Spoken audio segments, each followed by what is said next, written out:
Alright, welcome back to another episode of Task Force Off-Road. We're working back on the jet ski, and it's part 3. So as you saw in the last one, we sent the NPEM out and the key. They're both A-OK right now.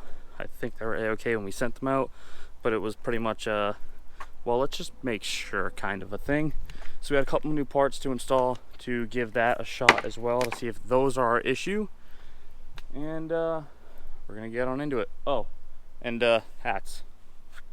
Got hats now. They're pretty sweet. But stay tuned.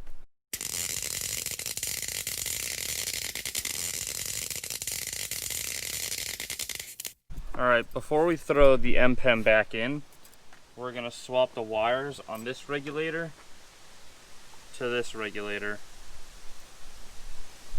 Now, what the problem is, these are going in different places than this is going. It has to be one of these. And this one must be. There's 2 male, 1 female. This is all the way to the end, so we could assume it's all the way to the end. But then these are can be our only 2 variables. That's such a slap, dude. I'm sure. This is super corroded. Now that I look at it. Yeah. Maybe that could have been it.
Wires up still. Now let's connect the battery. Connect the battery and give it a shot.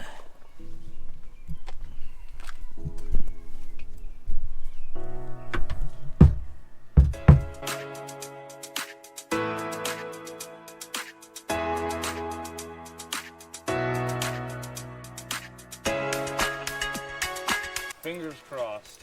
The battery might be a little, I checked it and it was at like 12 point something volts, but could be our first excuse.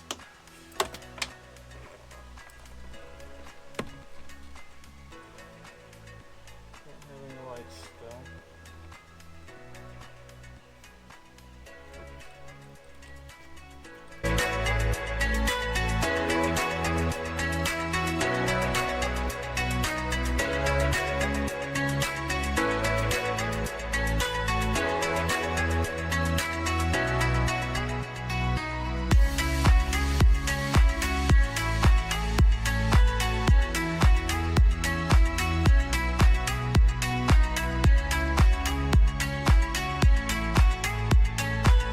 Alright, so my boy Corey came over to help us out with the ski because when it comes to electrical shit, me and Necto are not the best, even though he's a computer engineer. But anyways, point being, Corey's messing around with the NPEM. I didn't have the camera out here because, well, you never know how this shit's gonna go, but this...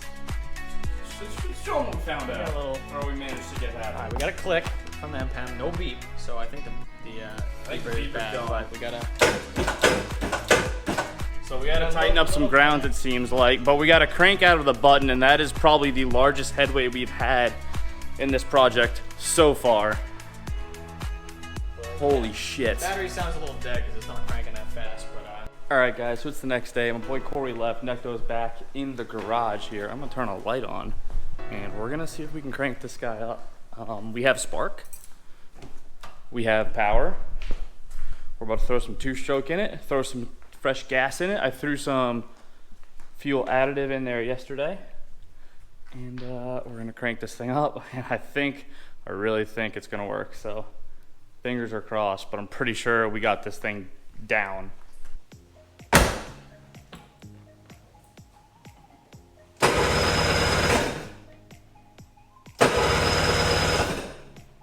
Give it some gas, ready?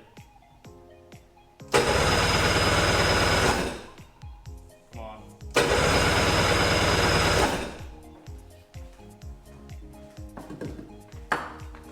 You know what I mean?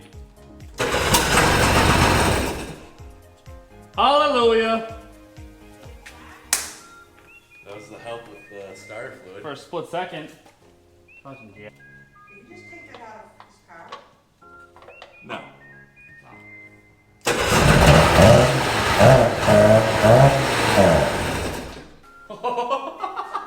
I think that's not.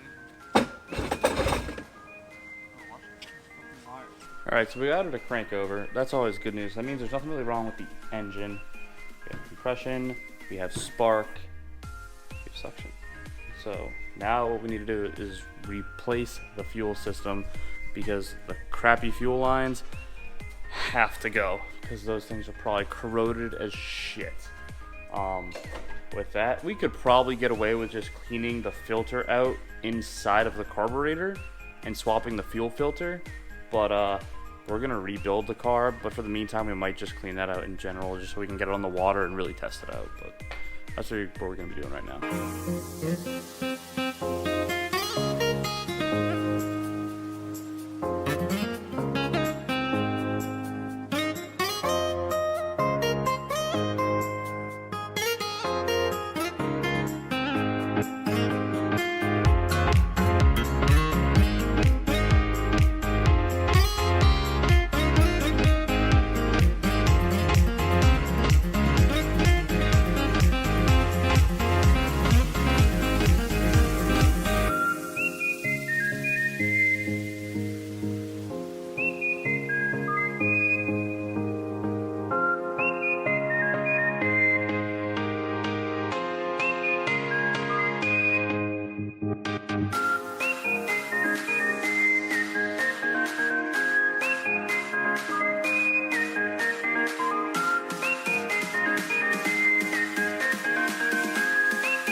Alright guys, so we got those fuel lines completely redone that you saw in that very last-ish clip, and you saw before that, we got it started. I mean, for a couple seconds, but it started. There is a hose in the back that's a drain hose off the bottom of the engine that we have no idea where it goes to. So you'll see that in the next episode because I'm filming this way in the future as I'm editing this, making this little quick outro to recap what we've done. But the problem electrically, there was a fuse in the relay that it had continuity, but I guess for some reason it wasn't transmitting the power all the way through the relay, and that was our issue in the first place. So that's why we had the clicking stop in the relay, and that was halting the Seadoo from starting up. So once we swapped that fuse and figured that out, we were good to go. It started cranking over and firing up. The electric is still a little bit wishy-washy. Some stuff's got some weird loose connections, so we have to dig back through it, but we have it started, and it starts pretty freaking reliably to where we have it right now, which you'll see in the next episode. In the next episode, you'll see exactly what hose I'm talking about, but if you know what I'm talking about, a clear drain hose off the bottom of the 787 Seadoo motor, if you know where that goes, please let me know because we cannot find it right now, and that is halting our progress on the ski. With that being said, guys, I really hope you enjoyed this one. We've made a ton of progress in the last week or so working on this jet ski, and me and Necto are super stoked about it and really happy to get it on the water hopefully soon and get some better videos for you guys of riding it, a comparison from GTX to GTX, and just enjoying the summer a little bit. So I hope you guys enjoyed this video. Like, comment, subscribe, and I'll see you in the next one.